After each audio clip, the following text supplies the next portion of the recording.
আসসালামু আলাইকুম, ওয়েলকাম করছি রিয়াসাদ আজিম। ভিন্ন ধর্ম মতাদর্শী যারা শুনছেন সবার প্রতি আন্তরিক কৃতজ্ঞতা। আজকে বাংলাদেশের ক্রিকেটে একটা অদ্ভুত ধরনের দিন গেছে। যেই দিন বাংলাদেশ ক্রিকেট বোর্ড থেকে তার দায়িত্ব থেকে পদত্যাগ করেছেন ক্রিকেট অপারেশনস কমিটির সাবেক চেয়ারম্যান জালাল ইউনুস, একই দিনে বাংলাদেশ ক্রিকেট বোর্ডে নতুন আমাদের দায়িত্বপ্রাপ্ত উপদেষ্টা যুব ও ক্রীড়া মন্ত্রণালয়ের আসিফ মাহমুদ গিয়েছেন। এবং আসিফ মাহমুদ যেই সময়টায় বাংলাদেশ ক্রিকেট বোর্ডে অবস্থান করছেন, ঠিক সেই সময়টায় তামিম ইকবাল সেখানটায় ছিলেন। তামিম ইকবাল কেন বিসিবিতে?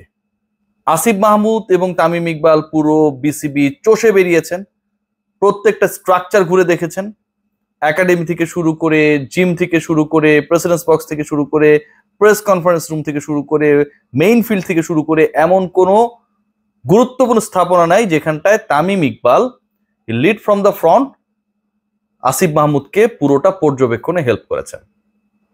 প্রশ্ন হচ্ছে তামিম কেন বিসিবিতে? Right now Tamim Iqbal is not playing international cricket, কোনো ডোমেস্টিক ক্রিকেট নেই। জাতীয় দলের ক্যাপ্টেন্সি থেকে তামিম ইকবালের সাথে যে ধরনের বাজে আচরণ করে বাদ দিয়ে দিয়েছেন দালাল চান্ডিকা হাতুরু সিংহে, কিংবা তামিম ইকবাল খান এই মুহূর্তে বোর্ডের কোনো ধরনের পোস্টে নেই। সেই তামিম ইকবাল এমন একটা সময় বাংলাদেশ ক্রিকেট বোর্ডে এলেন, সময় দিলেন, যুব ক্রীড়া উপদেষ্টার সাথে মোটামুটি একটা আইস ব্রেকিং সিচুয়েশন ক্রিয়েট করার চেষ্টা করলেন। এই মুহূর্তের প্রেক্ষাপটে, থমথমে অবস্থার প্রেক্ষাপটে, অচল বিসিবিকে সচল করার প্রেক্ষাপটে এটা আসলে ভ্যালু কোনোভাবেই কাউন্ট করা সম্ভব না। বাংলাদেশ ক্রিকেট বোর্ডের 13 জন ডিরেক্টর এই মুহূর্তে লাপাত্তা, পলাতক। এই 13 জন ডিরেক্টর যেভাবে হোক না কেন কোনো না কোনোভাবে রাজনৈতিকভাবে সংশ্লিষ্ট, সম্পৃক্ত। যখন যেই দল আসে বাংলাদেশ ক্রিকেট বোর্ডে তাদের আশীর্বাদ পুষ্টরাই তাদের ক্ষমতার দাপট দেখান। সো যে ঘটনাটা ঘটেছে এটা একটা নিয়মতান্ত্রিক প্রক্রিয়া। যেহেতু ক্ষমতার পালাবদল ঘটেছে, 13-14 জন থাকবেন না, এটা খুব স্বাভাবিক। যারা ছিলেন সেই পার্টিকুলার ডিরেক্টরদের কাউকে আজকে এখানটায় দেখা যায়নি। যুব ক্রীড়া উপদেষ্টা মন্ত্রী পদমর্যাদার একজন যখন বাংলাদেশ ক্রিকেট বোর্ড পর্যবেক্ষণে যাচ্ছেন, সেখানকার সমস্যাগুলো নোট করতে যাচ্ছেন, তখন ক্রিকেট বোর্ডের এভেলেবেল ডিরেক্টরদের কেউ সেখানটায় নেই। ভাবা যায়, ক্রিকেট বোর্ডের এভেলেবেল ডিরেক্টরদের কেউ সেখানটায় নেই। আবারও বলছি, আইস ব্রেকিং সিচুয়েশন ক্রিয়েট করা দরকার ছিল। জমে একদম ক্ষীর হয়ে গেছে এমন একটা সিচুয়েশন, এটি বরফ হয়ে গেছে, বরফ ভাঙার দরকার ছিল। সেই সময়টায় তামিম ইকবাল ত্রাতার ভূমিকায়। তামিমের একটা বক্তব্য নিয়ে প্রায় অনেকে আলোচনা করে, সেটা হচ্ছে আমাকে ভুলে যায়েন না, মনে রাখেন, এরকম কিছু একটা তিনি বলেছিলেন যখন তামিম ইকবাল খান আন্তর্জাতিক ক্রিকেটটাকে বিদায় বলে দিয়েছিলেন। চক্রান্ত, অপমান, ছোট করা, মানসিক প্রেসার ক্রিয়েট করার মাধ্যমে একজন বিদেশি কোচ যখন বাংলাদেশের ক্রিকেট ইতিহাসের সেরা ওপেনারকে, বাংলাদেশের ক্রিকেট ইতিহাসের ওয়ানডে ফরম্যাটের অন্যতম সেরা ক্যাপ্টেনকে অনেকটা স্ল্যাপিং করে বের করে দেওয়ার পরিকল্পনা করেন, তামিম তখন সেই অপমানটা সহ্য করতে না পেরে স্বেচ্ছায় চলে গিয়েছিলেন। শুধু বলে রেখেছিলেন আমাকে ভুলে যেন না। অনেকে এটা নিয়ে ট্রল করেছে, অনেকে তামিম ইকবালকে সত্যি সত্যি ভুলে গেছে, কিন্তু বাংলাদেশের ক্রিকেটকে কি তামিম ইকবাল ভুলতে পেরেছেন? বাংলাদেশের ক্রিকেট থেকে, আন্তর্জাতিক ব্যস্ততা থেকে হয়তো অনেক দূরে, অনেক দূরে থাকার পর যখন মাত্র মাসখানেকের প্রিপারেশনে বিপিএল এ খেলতে নেমে টুর্নামেন্টের সেরা ক্রিকেটার হয়ে যান, সর্বোচ্চ রান করেন, সেই তামিম ইকবাল আবারও যখন ক্রিকেট থেকে দূরে চলে যান, এই ক্রান্তি লগ্নে তিনি আর দূরে থাকতে পারেন নাই। বাংলাদেশ ক্রিকেট বোর্ড, বাংলাদেশের হোম অফ ক্রিকেট হচ্ছে আমাদের সবার গর্বের জায়গা।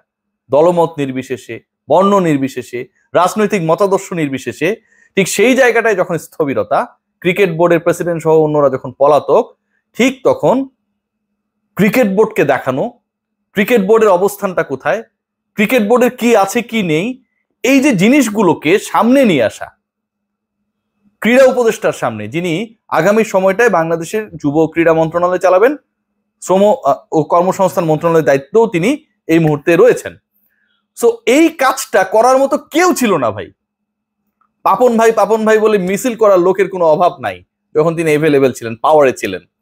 কিন্তু যখন বাংলাদেশ ক্রিকেট সংকটে, যখন বাংলাদেশ ক্রিকেট বোর্ড, সিরিয়াসলি বলছি, বিদেশগামী যে ক্রিকেটাররা তাদেরকে যে বিমানগুলো বহন করে এক দেশ থেকে আরেক দেশে নিয়ে যায়, সেই বিলটা পর্যন্ত প্রপারলি এই মুহূর্তে দিতে পারছে না, ক্রাইসিসের মধ্যে রয়েছে যেহেতু লিডারশিপ নেই। ঠিক সেই সময়টায় নেতা শূন্য ক্রিকেট বোর্ডে, অনেক বেশি গ্যাঞ্জামময় ক্রিকেট বোর্ডে প্রতিদিন যেখানটায় আন্দোলন হয় সেই ক্রিকেট বোর্ডে বুক চিতিয়ে তামিম ইকবাল আসেন ভাই, সমস্যার সমাধানের চেষ্টা করেন, আইস ব্রেক করেন। ভাবতে পারেন যে বাংলাদেশ ক্রিকেট বোর্ডের সবচেয়ে বড় সুপারস্টার সাকিব আল হাসান যখন, এই তুলনাটা আসবেই। ঘরের মাঠের কথা বাদ দিলাম, ঘরের মাটিতে পা দেওয়ার সাহস পান না।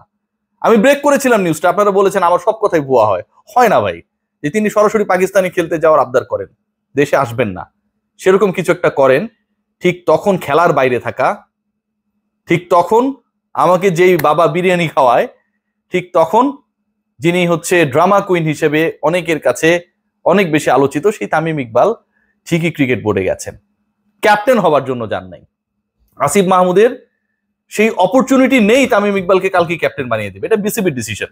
বাংলাদেশ ক্রিকেট বোর্ডটাই তো এখন ঠিকঠাক ভাবে নেই, ক্রিকেট বোর্ডের প্রেসিডেন্ট হবার জন্য যাননি। কে প্রেসিডেন্ট হতে যাচ্ছেন সেটা আপনারা খুব ভালোভাবেই জানেন।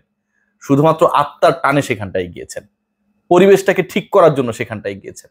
বাকি যে পরিচালকরা এই মুহূর্তে এভেলেবেল টু রান বিসিবি, তাদের জন্য পরিবেশটা যেন স্বস্তির হয় সেটা নিশ্চিত করার জন্য গেছেন একজন তামিম ইকবাল।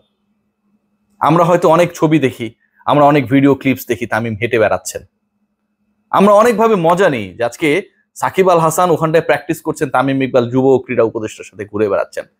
বাট আপনি যদি এটাকে ফান হিসেবে নেন, এটা ফান। আপনি যদি এটাকে বোঝার চেষ্টা করেন, এটা সিরিয়াসনেস অনুধাবন করার চেষ্টা করেন, তাহলে এটা অনেক গভীর ব্যাপার। সবাই যখন আজকে ফেস করতে ভয় পাচ্ছে, না জানি কোন ট্যাগে কে কিভাবে ট্যাগ হয়ে যায়, সেটার কারণে গা বাঁচানোর চেষ্টা করছে, ঠিক তখন বাংলাদেশের একজন ক্রিকেটার, বাংলাদেশের একজন সবচেয়ে অবহেলিত ক্রিকেটার, বাংলাদেশের ক্রিকেট ইতিহাসের সেরা ওপেনার, বাংলাদেশের ক্রিকেট ইতিহাসের সবচেয়ে বঞ্চিত ক্রিকেটার যখন ফ্রন্ট লাইনে আসেন, দলমত ভুলে যান। ক্রিকেট বাঁচানোর জন্য ক্রিকেটীয় পরিবেশটাকে একটা গুমট পরিবেশ থেকে স্বস্তির জায়গায়, স্বস্তির সুবাতাস দেওয়ার জন্য যখন আসেন, এটাকে ভাই প্রেস করতে হয়। একটু গার্ডস অনেকে দেখান না। আপনার বিশ্বাস করুন আর না করুন, কেউ কোনোদিন পৃথিবীতে চিরন্তন একটা জায়গায় থাকবে না। নাজমুল হাসান পাপন এতদিন বিসিবি চালিয়েছেন, এখন তিনি নাই। আসিফ মাহমুদরা এখন চালাচ্ছেন যুব ক্রীড়া মন্ত্রণালয়, ভবিষ্যতে আরো অনেক উপরে যাবেন, হয়তো এই জায়গাটায় থাকবেন না। হয়তো এখন যে সরকারটা রয়েছে, কোনো একটা সময় নতুন কেউ আসবে, তখন হয়তো অনেকেই আমরা ট্রল করার চেষ্টা করবো, তামিম ইকবাল তো তার সাথে ঘুরেছিল, আসিফ মাহমুদ তো তার সাথে ঘুরেছিল, বাংলাদেশ ক্রিকেট বোর্ডে সেদিন কি হয়েছিল, আজকে কি হয়েছিল, আমার এই ভিডিওটা তার দালিলিক প্রমাণ।